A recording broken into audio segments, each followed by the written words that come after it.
के पन्नुवाकल में खबर ॾींदड़ पन्नुवाकल वावडा hydro electrical centre labour union all Pakistan जे हुकूमत हिन हुकूमत पारां वावडा जी निजाकारी खिलाफ़ पन्नुवाकल में भरपूर एहतजाज किया है। पन्नुवाकल में खबर ॾींदड़ पन्नुवाकल वावडा hydro electrical centre labour union all Pakistan जे हिन हुकूमत पारां वावडा जी निजाकारी खिलाफ़ पन्नुवाकल में भरपूर एहतजाज किया है। असां सां लाइन ते मौजूद है KKD न्यूज़ जो रिपोर्टर अयाज़ अब्बासी। जी अयाज़ अब्बासी वधीक तफ़सील ॿुधाइजो।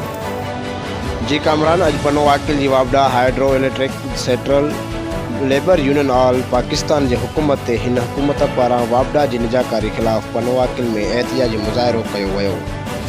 जंहिंजी अॻुवाणी अब्दुल जब्बार कलोड़ो अरशद साहिल इंडल ऐं यूनियन जा ॿिया उहिदेदार ऐं मुलाज़िम करे रहिया हुआ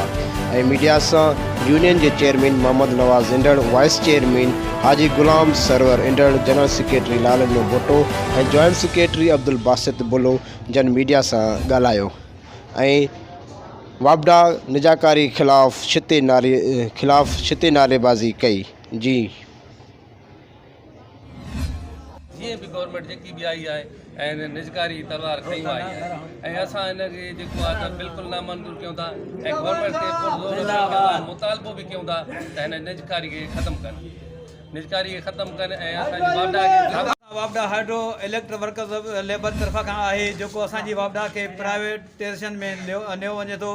उन खां बाद मजे असां गवर्नमेंट ऑफ पाकिस्तान के वज़ीर आज़म पाकिस्तान के असीं